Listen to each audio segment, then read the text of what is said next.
Hello, I'm Shiv Mathur, and I'm thinking of making a video about active mind.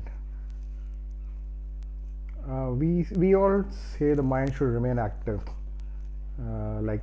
specifically for those people who have retired, and they generally say that mind should remain occupied.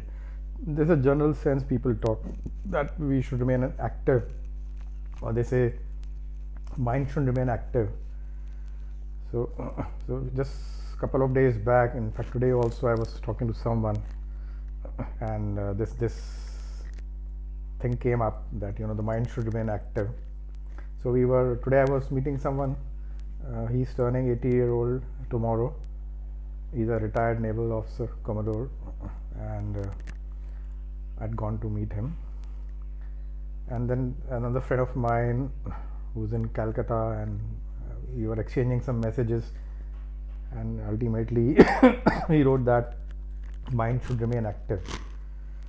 So like, we have so many myths and perceptions, and they need to be really understood. Why should the mind be active? At one point of time, at a given time, you want to remain calm and peace. You want peace of mind, and if you want peace of mind, and then you also want to do meditation, and where your goal is to achieve a calm mind with least thoughts or no thoughts, whatever is your goal, about no thoughts or less thoughts, or less worries, or less turbulence. So if that is a scenario you're targeting, and that's the goal, to be content and have a peaceful mind, then obviously the mind should be actually inactive. So mind should not be active without any reason, and you don't have to keep the mind active. Mind is like a machine which you can just keep it idle. It can be idling in a neutral position, like in a car. You have these gears. You have a parking and you have a neutral, and only when you ride you change to gear 1, 2, 3, 4, 5 or 6. But when the car is not used, you keep it in neutral, and or you keep it in parking. In a case of an automatic car, you put it into parking mode. So basically you park it. So in mind also need not be in gear 1, 2, 3, 4, 5, 6, but our mind is generally in gear 1, 2, 3, 4, 5, 6, and we don't park it, we don't keep it in the parking mode. So we want the mind to be 24 hours in one of those gear where the vehicle is supposed to be running. So you want your vehicle to be running, and you burn it out, and you don't use it. It is used without any reason. So this is what you call the mind should remain active. Now, why do you want the mind active? Why haven't you? Isn't it a dichotomy, that it's not a paradox that at one point of time you're working to, or you're trying to learn some meditation or something, where you want the mind to be at peace and not being active? Actually, you are trying to make the mind inactive, and at the same time, when you come back into the worldly life and you do these worldly discussions, then you say the mind should be active. So really think about it, the active mind and the inactive mind, what exactly you want, or what exactly it means, and what exactly it does. So this is a short video about this use of these words, active mind and inactive mind.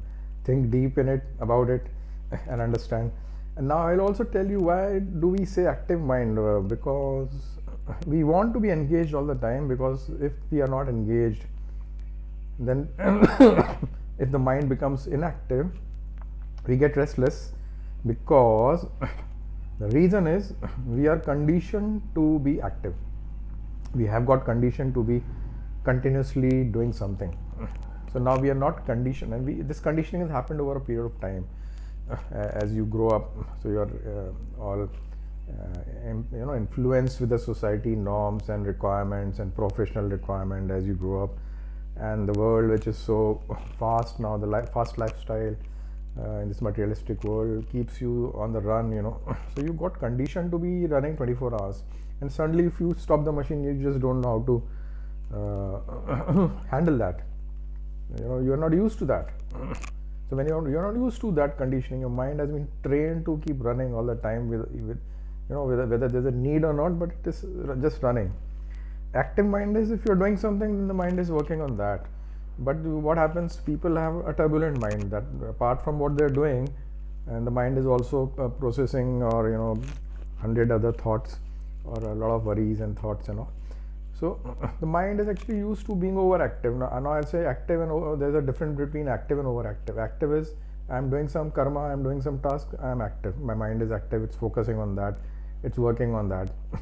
And but I'm overactive because I'm thinking of more than what I'm doing actually in the present moment. So I'm thinking about future and past both. So we are actually got conditioned to be overactive. So it is a conditioning, and because of that we feel that this is the only way, and we got to continue to be like that. But when you retire, suppose you cross 50, 60, and when you slow down in life, and so that slow down also slows down your general activity level, and then your mind also becomes less active, and then you're worrying. When it is inactive, you just don't know how to handle it, so you become very jittery, and you become very uncertain and insecure how to deal with that situation, because you're not used to that. So you have to really understand to slow down in life, and also understand how to make your mind active and not overactive, and active only when needed, and inactive. So when it is inactive, how the mind is empty, the thoughts are not processed, and how to be in that state, and how does that state comes by understanding what all things. How do you recondition your brain? That's another big area to discuss. But I was just trying to deliberate on this active and the reason for being active and overactive, so that you can have a food for thought to think about, because we speak a lot of things because of the perceptions or the conditioning, but we really don't understand the meaning of it, and then we are living in so many paradoxes.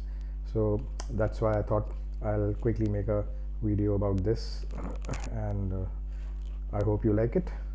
If you have any disagreement or any other thought, you can always comment, and if you agree, then please subscribe to my channel. I've crossed 100 videos now.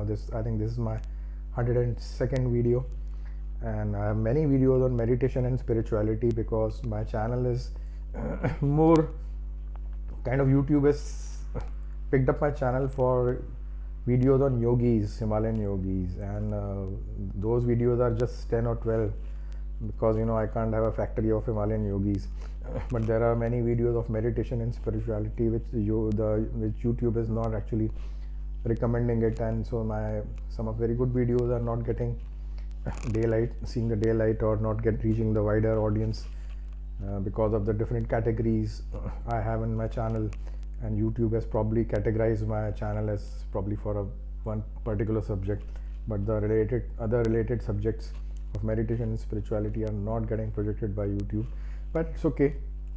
I'm not looking for fame or numbers. If it has to reach, it will reach those people. Maybe not now, maybe later on.